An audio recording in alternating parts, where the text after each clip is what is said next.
สบายดีท่านผู้ชมเนาะถือว่าคลิปนี้สบายดีน้องเต้าเย้สบายดีถือว่าคลิปนี้ก็เป็นคลิปที่พวกเราจะ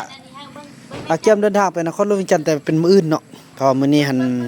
ได้มาเช็ครถพี่น้องเนาะเช็คเบรกเปลี่ยนน้ำมันเครื่องเช็คยางลมเนี่ยเพราะว่าแล้วก็มาเอานี่กระเบื้องปูห้องน้ำอันนี้เป็นห้องรับแขกพี่น้องเนาะอยู่สุดนอกของบ้านเดี๋ยวหลังจากสำเร็จบ่าวน้ำจะรีวิวให้ทุกคนได้เบิ่งเนาะตอนนี้ก็ถือว่าเฮือนหรือว่าบ้านของบ่าวน้ำก็สำเร็จไปประมาณ95%ละพี่น้องเอ้ยเนาะถือว่าใกล้สำเร็จละนี่พอดีมาอยู่ใกล้ๆนี่ก็พอดีน้องเต้าขึ้นฮอดไอ้บุญมีสั่นตาเถอะน้องเต้าไปยังมามื้อนี้น่ะไปหน้าหมาโอ้สร้างเฮ็ดหยังเข้าแล้วบ่นี่ไปนานได้เรียกอย่างได้น้ำเต้า เฮ็ดหยังลานเฮ็ดหยังมือ เฮ็ดอย่างใส่ปูใส่หน้า ทางยาแท้นี่ โอ้เก่ง ทางหน้าออมเดิน โอ้นี่ ออมเตียง ได้แล้วเด้ รถมากับท่าทางนะ เขากองนำก่อนพี่น้องเพราะมันยันมีเด็กไล่เนาะเดี๋ยวมันเป็นแบบซองเบาเตียงท่องแหละพี่น้องเอ้ยเนาะเห็นเด็กน้อยไล่กับบดีเด้โอ้ทางส่วนทางอันถือว่าไปให้ไปคู่มือแล้วนะพ่อเนาะช่วงปิดเทอมเนี่ยโอ้ดีใจเด้พี่น้องเอ้ยเนาะ ก็ได้จังหวะขนาดเลยคนตกตลอด ไอ้บุญมีตัดผมได้แล้วเห็นย้อนโทรศัพท์จึงตัดได้ ผมเปิดออกกันซึ่งมันบ้างมันตื้อ ได้โลเลย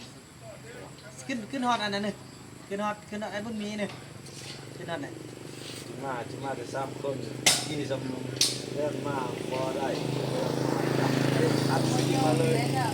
เจ้าแท้ฮอดป .5 เขียนหนังสือได้เลยเขาซื้อให้โทรศัพท์เลยตอนนี้มันซื้อให้มันยานมันซื้อโอ้ย เต้าต้องคนบ่ได้หนังสือเขาก็บ่ซื้อ อยากเรียนเก่งๆกันเก่งมาซื้อให้เด้อกันเขียนได้เขียนถ้วยได้ลูก ซ้ำเอเทปไว้ก่อนเนาะจังจะเอาโทรศัพท์เนาะ แล้วอีกพอสิซื้อให้สัญญานะจับมือลูกต้องเบื้องนั้นเด้อลูกต้องเฮียนบันไดเด้อเฮียนได้อีกพอจะซื้อให้อันนี้สัญญาคือกันนี่เนาะ คนนี้ก็สัญญาว่าซื้อเต้าผมมองผม สบู่ห้องผมแล้วนี่งามดีก็บ่งามปานใด ก็ไปหากัน อันนั้นเป็นสิบบาทวอดมันนั้นตอนนี้มีคนเกือบให้บ่ให้ จะยองมาเก่งเอาเต้าเอามาต้น แต่ให้ก่อนย่าซื้อ จะโตอะไรอย่าเลยเต้าโต อย่าต่อรันรันก็เบิ่งธรรมดาซื่อ บ่คันลูกเต้าแท้ได้หนังสือมา เบิ่ง ซื้อได้ น้ำ แท้ กัน เนี่ย เนาะ ได้ลูกเด้อ กัน มาต้น ไปเต้าโตน้ำ ตั้งใจเรียนหนังสือมันได้ก่อนก็อันเดี๋ยวนี้ประมาณบางแปดปีเลยเป็นพนอกเต้า ๆบ่ เจ็ด 6กี่7 นั่น เต้าต้องเป็น6นั่นแหละแล้วว่าโรงเรียนอนุบาลเขายังยืดอยู่กันเลยเขามือจับคู่ได้จับ อันนี้เต้าที่ได้แล้วเต้าลูกเต้าอย่าลูกได้แล้ว เฮ็ดแบบบ่นำ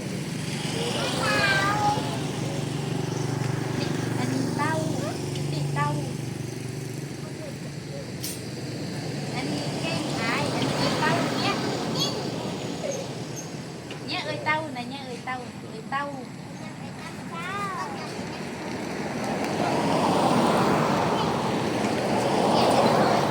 ที่ได้อันผ่านซาลี่ผ่านอันโดนโอ้ยจักแก่ เอ้ยเต้าบนโทรศัพท์นำไปโตไร เดี๋ยวโต๊ะอะไรเอ้ยโต๊ะน้ำเดี๋ยวว่าโน่ วัน เอาไปอาจารย์ เอ้ยโตน้ำร้อนเลยน้ำโตแล้วเอ้ยกี้เบิ่งนำเลยป่ะ มึงน้ำเด้ กี้เอ้ยเฮ็บ คือตัวเลขอันนี้แมงยังเอาแมงยังเอาดิฮะ แมงกะปีแมงยุงคือยุ่งเลย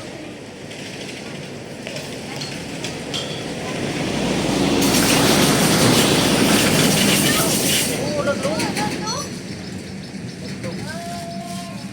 โบแมน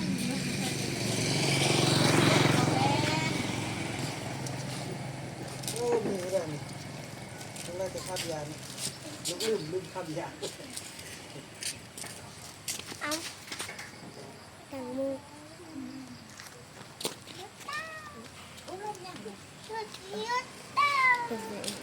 ต่างบ่มีเห็นมันบ่น่ะ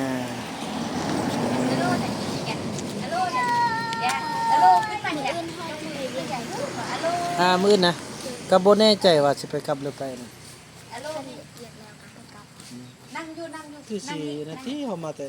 เฮาบ่ได้ไปแต่ดึกคือมันน่าจะบ่ได้กลับคืนเดี๋ยวก็สินอนฮัลโหล ฮัลโหลสบายดีไปดีเด้อไปดี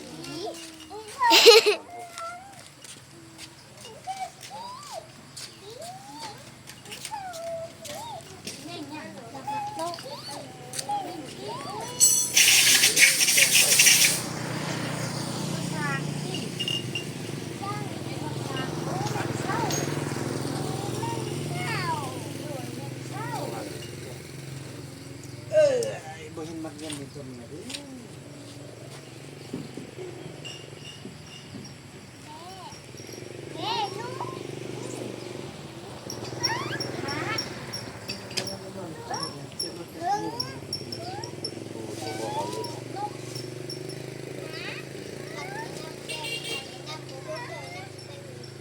ยุ่งหมดปักยุ่งเลยโอเค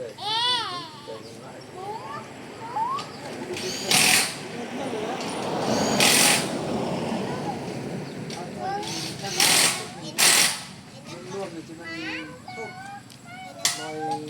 70-80ปีภาษา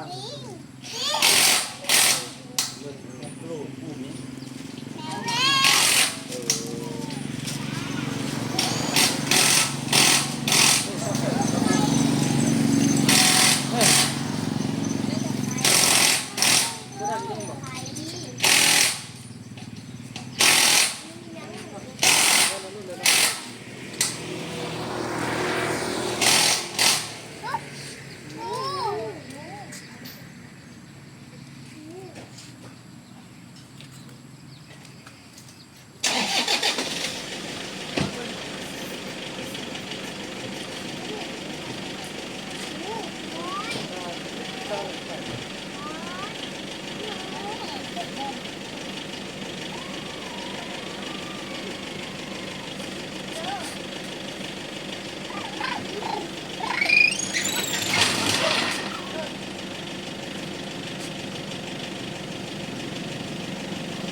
ดีแต่มาเซ็กพี่น้องเอ้ยป้าถรถ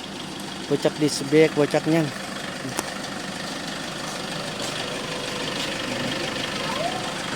แล้วยังบูทหลังบัดนี้เนาะยังบูทหลัง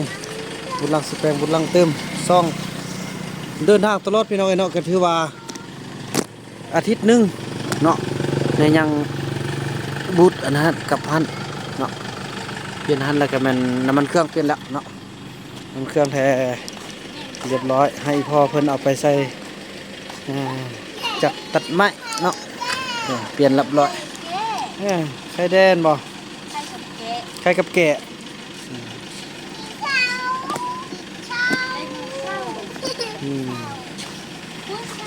คือสาว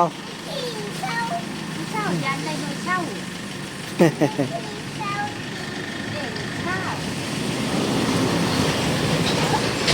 อยากทำเหตุนี้ไปยืมเงินก่อนไปดีดูถึงก่อน ว่าลูกเอียงลิ้นบ่ บ่มีเครื่อง มีเครื่องมีพ่อไปเวียงมาหรือพ่อไม่ได้ครับเอาเป็นเสยเลย